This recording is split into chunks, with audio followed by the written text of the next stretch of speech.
오늘 우리에게 하나님이 주신 말씀은 창세기 37장 12절에서 24절 말씀입니다. 그의 형들이 세겜에 가서 아버지의 양떼를 칠 때에 이스라엘이 요셉에게 이르되 내 형들이 세겜에서 양을 치지 아니하느냐 너를 그들에게로 보내리라. 요셉이 아버지에게 대답하되 내가 그리하겠나이다. 이스라엘이 그에게 이르되 가서 내 형들과 양떼가 다 잘 있는지 보고 돌아와 내게 알게 하라 하고 그를 헤브론 골짜기에서 보내니 그가 세겜에 이르니라. 어떤 사람이 그가 들에서 방황하는 것을 만난지라. 그 사람이 그에게 물어 이르되 내가 무엇을 찾느냐. 그가 이르되 내가 내 형들을 찾아오니 청하건대 그들이 양치는 곳을 내게 가르쳐 주소서. 그 사람이 이르되 그들이 여기서 떠났느니라. 내가 그들의 말을 들으니 도단으로 가자 하더라 하니라. 요셉이 그의 형들의 뒤를 따라가서 도단에서 그들을 만나니라. 요셉이 그들에게 가까이 가기 전에 그들의 요셉을 멀리서 보고 죽이기를 꾀하여 서로 이르되 꿈꾸는 자가 오는도다. 자, 그를 죽여 한 구덩이에 던지고 우리가 말하기를 악한 짐승이 그를 잡아먹었다 하자. 그의 꿈이 어떻게 되는지를 우리가 볼 것이니라 하는지라. 르우벤이 듣고 요셉을 그들의 손에서 구원하려 하여 이르되 우리가 그의 생명은 해치지 말자. 르우벤이 또 그들에게 이르되 피를 흘리지 말라. 그를 광야 그 구덩이에 던지고 손을 그에게 대지 말라 하니 이는 그가 요셉을 그들의 손에서 구출하여 그의 아버지에게로 돌려보내려 함이었더라. 요셉이 형들에게 이르되 그의 형들이 요셉의 옷 곧 그가 입은 채색 옷을 벗기고 그를 잡아 구덩이에 던지니 그 구덩이는 빈 것이라 그 속에 물이 없었더라. 아멘. 어린 시절 블록이나 모래로 열심히 성을 쌓아 보신 적이 있는지요? 숨을 죽이고 손을 벌벌 떨면서 한층 한층 정성껏 쌓아 올립니다. 그런데 누군가가 지나가다가 발로 툭 차버려서 그 탑이 한순간에 와르르 무너져 내릴 때에 그 허망함은 이루 말할 수가 없습니다. 어릴 때 놀이야 다시 싸우면 그만이지만 우리 인생은 어떻습니까? 내 청춘을 다 바치고 내 건강을 갈아놓고 내 눈물과 땀방울을 쏟아 부어서 쌓아 올린 인생의 탑이 있습니다. 이제는 좀 살만하겠구나. 이제는 좀 안심해도 되겠구나 싶었는데 생각지도 못한 사건 하나 때문에 그 탑이 밑바닥부터 와르르 무너져 내릴 때가 있습니다. 그때 절망감이 몰려옵니다. 내가 정말 하나님을 믿는 사람으로 양심을 지키며 열심히 살았고 말씀대로 순종하며 눈물로 삶을 걸어왔는데 내게 돌아온 건 배신과 상처뿐이고 내 주변엔 아무도 없는 것 같은 그 깊은 외로움이 밀려올 때에 내 인생은 물거품이 되었다고 탄식합니다. 오늘 본문에 요셉이 바로 그런 자리에 서 있습니다. 요셉은 17 나이에 하나님이 주신 특별한 꿈을 꾸었어요. 곡식 단들이 자기 앞에 절하고 해와 달과 11개의 별이 자기 앞에 절하는 꿈을 꾸었습니다. 누가 봐도 찬란하고 영광스러운 미래를 약속하는 꿈이었어요. 그런데 이어지는 성경을 읽어보면 요셉의 꿈의 대가는 상상을 초월할 만큼 가혹했습니다. 친형들의 시기와 미움 속에서 아버지가 지어준 채색 옷은 갈기갈기 찢어졌고 요셉은 깊고 캄캄한 광야의 구덩이에 내던지고 맙니다. 오늘 우리가 함께 부른 찬송가 488장의 가사처럼 세상에 믿던 모든 것이 끊어지는 그 순간을 요셉은 지금 온몸으로 겪고 있는 것입니다. 하나님께서는 요셉의 꿈을 이루시기 위해 오히려 요셉이 스스로 품었던 인간적인 기대와 계획을 철저히 깨뜨리십니다. 이처럼 모든 것이 부서진 바로 그 자리를 통해 하나님은 요셉을 하나님의 크고 놀라운 섭리의 자리로 이끌어 가십니다. 오늘 이 말씀을 나누며 저와 여러분이 지나고 있는 인생의 구덩이 속에 있다면 하나님의 위대한 계획이 숨겨져 있음을 발견하는 은혜의 시간이 되길 바랍니다. 첫째로, 순종의 발걸음 뒤에 찾아온 위기입니다. 먼저 본문의 상황을 함께 살펴보겠습니다. 야곱은 아들들을 세겜 땅으로 보내 양을 치게 했어요. 그리고 요셉을 불러 형들이 잘 있는지 살펴보고 오라고 부탁합니다. 그런데 이 세겜이라는 곳은 결코 평범한 곳이 아니었습니다.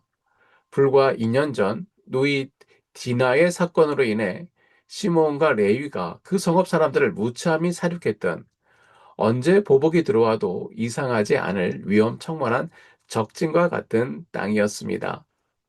야곱은 요셉에게 형들의 평안을 확인하고 돌아오라고 당부합니다. 야곱이 있는 헤브론에서 세겜까지는 80km가 넘는 먼 길입니다. 지금처럼 자동차도 없는 시대에 걸어서 며칠씩 걸리는 거리였다는 뜻입니다. 그런데도 요셉은 아버지가 맡긴 이 일에 아무런 불평도 없이 즉시 순종합니다. 내가 그리 하겠나이다. 그런데 막상 세겜에 도착해 보니 형들이 보이지 않았습니다. 보통 사람 같으면 가봤는데 없더라 하고 그냥 집으로 발길을 돌렸을 법도 합니다. 아무도 요셉을 탓하지 않았을 것입니다. 그러나 요셉은 거기서 멈추지 않았습니다. 들판을 헤매며 끝까지 형들을 찾아다녔고, 우연히 만난 한 사람에게 형들이 20km나 더 되는 북쪽에 있는 도단으로 갔다는 소식을 듣습니다. 요셉은 조금도 주저하지 않고 그 낯선 땅, 도단까지 걸어갑니다. 요셉은 왜 100km에 가까운 험한 길을 끝까지 걸어갔을까요? 아버지 명령에 대한 성실함과 순종 때문이었습니다. 그런데 그토록 철저했던 순종의 대가는 무엇입니까? 18절을 보면 형들이 멀리서 오는 요셉을 보고 그를 죽이기로 모의합니다. 원어 성경에 보면 이 부분이 그를 아주 못되게 다루어 살해하려 했다는 뜻으로 표현되어 있습니다.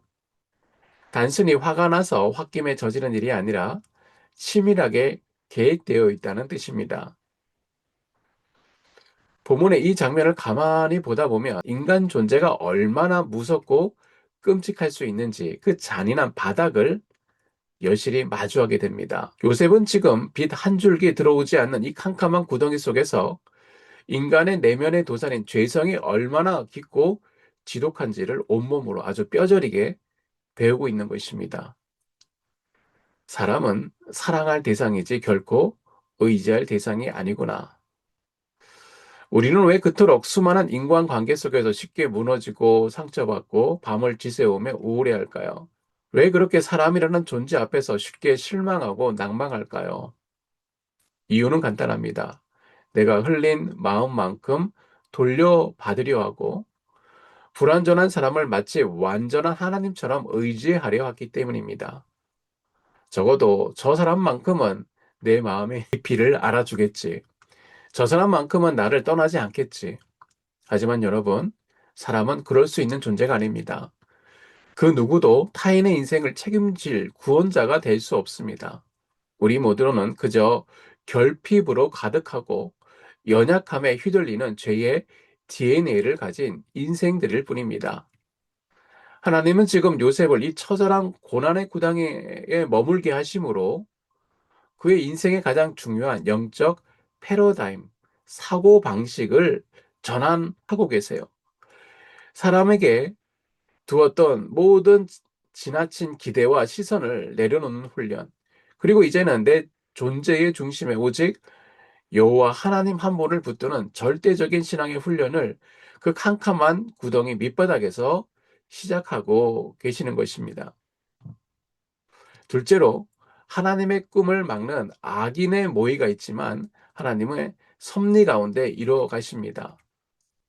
형들은 걸어오는 요셉을 향해 이렇게 빈정거립니다. 보라, 이 꿈꾸는 자가 오는도다. 그리고 그를 죽여 구덩이에 던진 후 그의 꿈이 어떻게 되는지 우리가 볼 것이다 하며 마치 하나님의 뜻에 정면으로 도전할 것처럼 말합니다. 형들은 요셉을 죽여 구덩이에 쳐넣기만 하면 하나님의 계획도 함께 무너질 수 있다고 착각했습니다. 그러나 성경은 인간의 가장 악한 계획조차도 결국 하나님의 크신 섭리를 이루는 도구로 쓰일 뿐이라는 사실을 보여줍니다. 하나님은 맏형 르우벤의 마음을 움직여서 피는 흘리지 말고 그냥 구덩이에 던지자고 제안하게 하십니다. 르우벤은 나중에 몰래 요셉을 구출해 아버지에게로 돌려보낼 속셈이었지만 이 또한 요셉의 생명을 지키려는 하나님의 정교한 간섭이었습니다. 23절과 24절은 형들의 폭력적인 행동을 짧고 빠른 동사로 연달아 말하고 있는데요. 옷을 벗기고 요셉을 잡아서 구덩이에 던졌다. 이렇게 아버지의 사랑이 담긴 채색은 처참히 찢어졌고요. 요셉은 한순간에 모든 것을 빼앗긴 빈털터리가 되었어요. 물 한 방울 없는 빈 구덩이 속에서 죽음의 위기와 마주하게 됩니다. 성경에서 요셉만큼 찬란한 꿈을 선물 받았던 또 한 명의 인물이 있습니다. 바로 소년 다윗입니다. 그는 어느 날 찾아온 사무엘 선지자를 통해 이스라엘의 다음 왕이 될 것이라는 감히 상상도 못할 존귀하고 영광스러운 꿈과 약속을 받게 됩니다. 그 꿈을 받은 이후 다윗의 인생에 탄탄대로가 열렸습니까? 아니요, 정반대죠. 그 꿈을 가슴에 품는 순간부터 다윗의 삶은 곤두박질치기 시작했습니다. 사울 왕의 지독한 시기와 미움 속에서 어제까지 천부장이었던 다윗은 하루아침에 목숨을 구걸해야 하는 처량한 도망자 신세가 된 것입니다. 유대의 광야에 거친 동굴 속을 맴돌며 미친 척 침을 흘려야 겨우 살아남을 수 있는 굴욕의 나날들, 무려 10년이 넘는 세월 동안 다윗은 기름 부음이라는 꿈을 꾼 대가치고는 너무나 가혹한 광야의 시간을 온몸으로 통과해야 했습니다. 내가 원해서 꾼 꿈이 아니라 하나님이 주신 꿈인데 내 삶은 이토록 비참한 구덩이 속에 갇혀야 하는가? 다윗은 그 외로운 동굴 속에서 요셉과 같은 눈물을 흘렸을 것입니다. 요셉의 구덩이와 다윗의 동굴, 두 사람이 걸어간 길은 이렇게 닮아 있습니다. 하나님이 주신 찬란한 꿈은 그 꿈을 받은 그 자리에서 곧바로 이루어지지 않습니다. 오히려 꿈을 받은 그 순간부터 더 깊은 어둠의 골짜기로 걸어 들어가야 했습니다. 그러나 바로 이 어둠의 시간이야말로 하나님께서 그 사람을 하나님의 사람으로 빚어가시는 은밀하고도 신실한 훈련의 시간이었습니다. 오늘 말씀을 가지고 적용을 하기를 원합니다. 문제를 묵상하지 말고 주님을 묵상해야 합니다.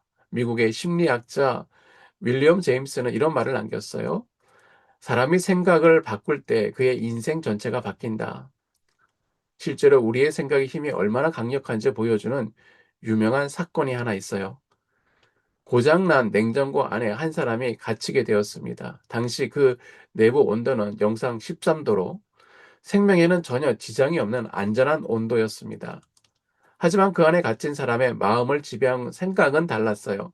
나는 지금 냉동고에 갇혔어. 여기서 나가지 못하면 결국 얼어 죽고 말 거야. 그래서 그 사람은 거기서 얼어 죽고 말았습니다. 앞서 말씀드린 냉장고 사건의 본질을 가만히 들여다보면요. 그를 죽음으로 몰고 간 것은 외부의 어떤 물리적인 추위가 아니었습니다. 스스로 통제하지 못한 채 갇혀버린 생각의 프레임, 즉 자기 파괴적인 생각의 회로가 그의 생명을 삼켜버린 것이에요. 오늘을 살아가는 현대인의 비극도 이와 다르지 않습니다. 지금 이 시대의 수많은 이들이 그 누구도 등 떠밀지 않았고 누구도 강요하지 않았음에도 불구하고 스스로 짜놓은 욕망의 울타리 속에 갇혀 괴로워하며 살아갑니다. 내가 더 열심히 일하고 더 많이 가져야 안전할 것이다. 남들보다 앞서가야만 내 존재가 증명될 것이다. 이 끝없는 세상의 기준과 내 안의 탐심이 결합하여 만든 그 웅장한 감옥 속에 스스로를 가두고 매일 밤 불안과 염려의 저체온증을 앓으면서 영혼이 서서히 얼어붙어 가고 있습니다. 내가 만든 욕망의 울타리가 나를 지켜줄 성벽인 줄 알았는데 정신을 차리고 보니 숨조차 쉴 수 없는 캄캄한 구덩이가 되어 나를 짓누르고 있는 것입니다. 여러분, 하나님이 우리를 향해 가진 마음은 무엇입니까? 주님은 우리가 그 숨막히는 욕망의 울타리 안에서 아등바등하며 영혼을 갈아 넣는 삶을 원치 않으십니다. 하나님은 지금 이 순간에도 저와 여러분이 그 거짓된 울타리를 가감히 깨부수고 나와 하나님의 백성으로, 자녀로서 주님과 깊은 영적인 교제를 나누며 동행하는 삶을 살기를 간절히 원하십니다. 요셉처럼 인생의 고난과 구덩이를 만났을 때 우리는 깊은 절망감에 사로잡힙니다. 사막이 꽉 막힌 웅덩이 속에서 상황을 바꿔보려고 몸부림치지만 내 힘으로는 할 수 있는 것이 아무것도 없음을 깨닫는 순간 원망이 찾아옵니다. 이때 우리가 가장 경계할 것은 고난의 문제를 곱씹고 나에게 준 상처 준 사람을 끊임없이 묵상하는 것입니다. 웅덩이에 빠졌을 때 문제를 묵상하고 사람을 묵상하면 결국 그 미움과 억울함이 내 영혼을 가장 먼저 갉아먹습니다. 미움의 크기를 키우며 스스로 만든 감옥에 갇혀 그 캄캄한 구덩이 안에서 서서히 영적으로 병들어갈 뿐입니다. 우리가 고난 앞에서 무너지며 사람을 원망하는 본질적인 이유는 여전히 내 힘으로 인생을 통제할 수 있다는 착각 때문입니다. 고난이 찾아왔을 때 내 안에 알량한 경험과 과거의 상식만 붙든 채 기도의 무릎을 꿇지 않는다면 미안한 말씀이지만 그것은 하나님 앞에서 지독한 교만입니다. 하나님, 이 정도는 내 힘으로 뚫고 나갈 수 있습니다 라고 버티는 인간적인 자존심이자 착각에 불과합니다. 그러나 사방이 꽉 막혀서 도저히 내 힘으로 빠져나갈 수 없는 그 시련의 한복판에서 내 손에 힘을 빼고 비로소 눈물로 기도의 문을 열기 시작하면 그때부터 하나님께서 일하십니다. 내 지혜와 방법이 끝나는 그곳에 하나님이 일하시는 영적 전환점이 있기 때문입니다. 그러므로 구덩이 속에서 우리가 선택해야 하는 단 하나의 탁월한 태도는 내 욕망의 문제를 묵상하지 말고 살아계신 주님을 묵상하는 것입니다. 내가 세우던 계획이 무너졌다고 낙심하거나 나를 무너뜨린 사람을 증오하며 그 증오심을 키우지 말아야 하는 이유는 하나님이 지금 우리 삶에 그 아픈 구덩이를 허락하시고 스스로 든든하다고 믿었던 욕망의 울타리를 사정없이 흔들고 계시기 때문입니다. 내 힘으로 살 수 있다는 교만한 착각을 부수고 오직 주님의 임재로만 채워진 견고한 인생으로 우리를 리모델링 하시는 하나님의 눈물겨운 사랑입니다. 문제를 묵상하며 스스로 만든 감옥에서 단호히 걸어 나오시기를 바랍니다. 오늘 신실하신 주님만을 묵상함으로 그 깊은 구덩이 속에서 나를 새롭게 빚어가시는 하나님의 크신 은혜를 경험하는 저와 여러분 되시기를 간절히 소망합니다. 잠시 기도하시겠습니다. 하나님 아버지, 감사합니다.